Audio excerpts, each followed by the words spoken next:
Hi friends, ನಾನು ನಿಮ್ಮ ಸೌಮ್ಯ ನಾಗರಾಜ್ ಮಾತಾಡ್ತಿರೋದು. ಇವತ್ತು ಮಾವಿನಕಾಯಿ ಉಪ್ಪಿನಕಾಯಿ ಮಾಡೋದು ಹೇಗೆ ಅಂತ ತೋರಿಸ್ತಾ ಇದ್ದೀನಿ. ಸಾಸಿವೆ ಮತ್ತು ಮೆಂತ್ಯಕಾಳು, ಖಾರದ ಪುಡಿ, ಉಪ್ಪು ಮತ್ತು ಎಣ್ಣೆ ಇಷ್ಟು ಇಂಗ್ರೀಡಿಯೆಂಟ್ ಜೊತೆಗೆ ಮಾವಿನಕಾಯಿನ ಹೆಚ್ಚಿ ಅಂದರೆ ವಾಟೆ ಸಮೇತ ಹೆಚ್ಚಿ ಇಟ್ಕೊಂಡಿದ್ದೀನಿ. ವಾಟೆನ ಸ್ವಲ್ಪ ಕಟ್ ಮಾಡಿಕೊಂಡು ದಪ್ಪ ಬಲ್ತಿರ್ತಕ್ಕಂಥದ್ದು. ಈಗ ಪ್ಯಾನಿಗೆ ಸಾಸಿವೆ ಕಾಳನ್ನು ಹಾಕ್ಕೊಳ್ಳೋಣ. ಸ್ವಲ್ಪ ಒಗ್ಗರಣೆಗೆ ತಕ್ಕೊಂಡು ಉಳಿಸ್ಕೊಂಡಿದ್ದೀನಿ. ಈಗ ಸಾಸಿವೆ ಕಾಳನ್ನು ಚೆನ್ನಾಗಿ ರೋಸ್ಟ್ ಮಾಡಬೇಕು. ಇದೇ ಉಪ್ಪಿನಕಾಯಿ ಮಾಡೋಕ್ಕೆ ಮೇಯ್ನ್ ಟ್ರಿಕ್ಸ್ ಅಂದರೆ ಇದೆ. ನಾವು ಈ ಪುಡಿನ ಮಾಡ್ಕೊಡ್ತೀವಲ್ವ, ಅದನ್ನು ಚೆನ್ನಾಗಿ ಹದವಾಗಿ ಚೆನ್ನಾಗಿ ಹುರಿಬೇಕು. ಅದರಿಂದನೇ ಬಾಳಿಕೆ ಬರೋದು ಉಪ್ಪಿನಕಾಯಿ ಈ ಥರ. ಅದಕ್ಕೆ ನಾನು ಸ್ಕಿಪ್ ಮಾಡಿದೆ ನೋಡಿ ಅಂತ ಹೇಳ್ತಾ ಇರೋದು. ಸ್ಕಿಪ್ ಮಾಡಿದೆ ನೋಡಿ ವಿಡಿಯೋನ. ಲೋ ಫ್ಲೇಮಲ್ಲಿ ಈ ಥರ ಹುರಿತಾ ಇರಬೇಕು. ಯಾಕೆ ಉಪ್ಪಿನಕಾಯಿ ಬಾಳಿಕೆ ಬರೋಲ್ಲ, ನಮ್ಮ ಕೈಯಲ್ಲಿ ತಡೆಯಲ್ಲ, ತಿಂಗಳ ಮುಂಚೆನೇ ಹಾಳಾಗ್ಬಿಡುತ್ತೆ ಅಂದರೆ ಅದಕ್ಕೆ ಕಾರಣವೇ ಇದು ರೀಸನ್. ಕ್ಲೀನಾಗಿ ನಾವು ಪುಡಿನ ಮಾಡ್ಕೊಳೋದೆ ಟ್ರಿಕ್ಸ್. ಆ್ಯಂಡ್ ನೀರು ಕೂಡ ಅದಕ್ಕೆ ಒಂಚೂರು ಕೂಡ ಟಚ್ ಆಗಬಾರ್ದು ನೋಡಿ. ಈ ಥರ ಚೆನ್ನಾಗಿ ರೋಸ್ಟ್ ಆಗಬೇಕು. ನನ್ನ ಮಾವಿನಕಾಯಿ ಸೀಸನ್ ಬಂತಲ್ವ, ಅದಕ್ಕೆ ಫಸ್ಟ್ ನಿಮಗೆ ಮಾವಿನಕಾಯಿ ಉಪ್ಪಿನಕಾಯಿ ತೋರಿಸೋಣ ಅಂತೇಳ್ಬಿಟ್ಟು ನಮ್ಮ ತೋಟದ್ದೇ ತೊಗೊಂಡು ಬಂದಿದ್ದೀನಿ. ಚೆನ್ನಾಗಿ ಫ್ರೆಶ್ ಆಗಿರ್ತಕ್ಕಂಥದ್ದು. ನಾನೀಗ ಭಾಳ ಪುಡಿ ಮಾಡಿ ಇಟ್ಕೊತಾ ಇದ್ದೀನಿ, ಸ್ಟೋರ್ ಮಾಡಿ. ನಮ್ಮ ಮನೆಯಲ್ಲೆಲ್ಲ ಉಪ್ಪಿನಕಾಯಿ ಜಾಸ್ತಿ ಬೇಕು, ಅದಕ್ಕೋಸ್ಕರನೇ ಪುಡಿನ ಸ್ವಲ್ಪ ಜಾಸ್ತಿನೇ ಮಾಡಿಟ್ಕೊತಾ ಇದ್ದೀನಿ ನೋಡಿ. ಮೆಂತ್ಯಕಾಳು ಹಾಕ್ತಾಯಿದ್ದೀನಿ. ಈಗ ಮೆಂತ್ಯಕಾಳು ಕೂಡ ಅಷ್ಟೇ ಚೆನ್ನಾಗಿ ರೋಸ್ಟ್ ಆಗಬೇಕು ಕೆಂಪಿಗೆ. ಅಲ್ಲಿ ತನಕ ಇದನ್ನು ಕೂಡ ಲೋ ಫ್ಲೇಮಲ್ಲಿ, ಹೈ ಫ್ಲೇಮಲ್ಲಿ ಇಟ್ಕೊಂಡು ಅದೆಲ್ಲ ಮಾಡಬಾರ್ದು. ಸೀದ್ರೆ ಅದು ಸ್ಮೆಲ್ಲೇ ಚೆನ್ನಾಗಿರಲ್ಲ. ಚೆನ್ನಾಗಿ ಅದನ್ನು ರೋಸ್ಟ್ ಮಾಡಬೇಕು.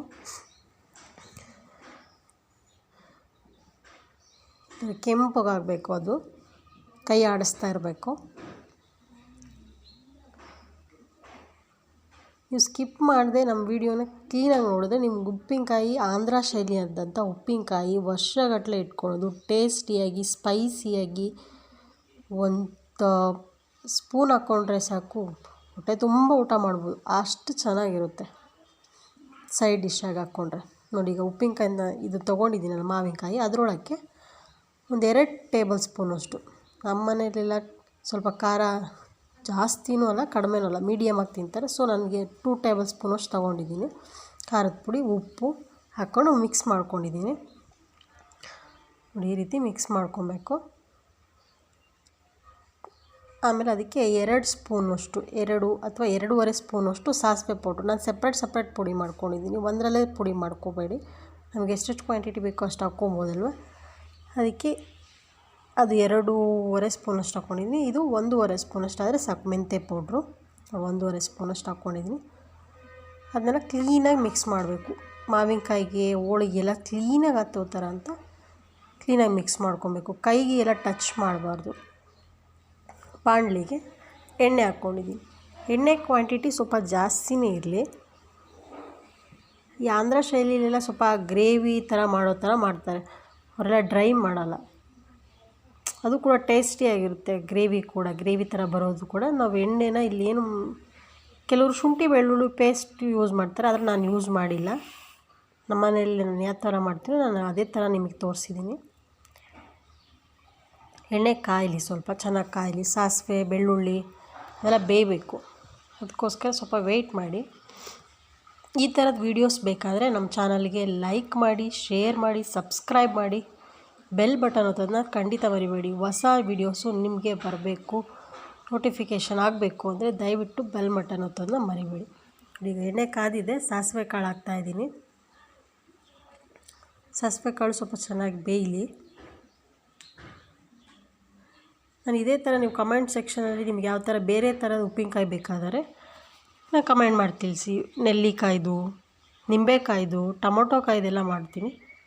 ನೋಡಿ, ಬೆಳ್ಳುಳ್ಳಿನ ಈ ಥರ ಇಜ್ಜುಗೋ ಹಾಕ್ಕೋಬೇಕು, ಇಲ್ಲ ಸ್ಮ್ಯಾಶ್ ಮಾಡಿ ಹಾಕ್ಕೋಬೇಕು. ಯಾವ ಥರ ಹೊಟ್ಟೆ ಹೊಡೆದಿರಬೇಕು ಅದು. ಆ ಥರ ಹೊಡೆದಿದ್ರೆ ಚೆನ್ನಾಗಿ ಉಪ್ಪು ಖಾರನೂ ಸಮೇತ ಅದ್ರೊಳಗೆ ಹೋಗುತ್ತೆ, ಮತ್ತು ನಾವು ಎಣ್ಣೆಗೆ ಹಾಕಿದಾಗ ಅದು ಮೇಲೆ ಸಿಡಿಯೋಲ್ಲ. ಅದಕ್ಕೋಸ್ಕರ ಆ ಥರ ಸ್ಮ್ಯಾಶ್ ಮಾಡಿದ್ದೀನಿ ನೋಡಿ. ಹಾಕ್ಕೊಳ್ಳಿ, ಆ ಥರ ಹಾಕ್ಕೊಂಡಿದ್ದೀನಿ. ಅದು ಸ್ವಲ್ಪ ಫ್ರೈ ಆಗಾಕ್ಬಿಡಿ. ಈಗ ಸೀಸನ್ ಬಂತಲ್ಲ, ಮಾವಿನಕಾಯಿ ಸೀಸನು, ಇದು ಮುಗಿಯೋ ತನಕ ನಮ್ಮ ಮನೇಲಿ ಡೈಲಿ ಒಂದೊಂದು ವೆರೈಟಿ ಉಪ್ಪಿನಕಾಯಿ ಮಾಡಿ ಇಟ್ಕೊಳ್ತಾನೆ ಇರ್ತೀವಿ. ನಿಮಗೂ ಕೂಡ ಅದ್ರ ವೀಡಿಯೋಸ್ ಅಪ್ಲೋಡ್ ಮಾಡ್ತೀನಿ. ಈ ಥರ ಸ್ವಲ್ಪ ಇದು ಮಾಡಬೇಕು. ಎಣ್ಣೆ ಬಿಸಿ ಆಗಬೇಕು.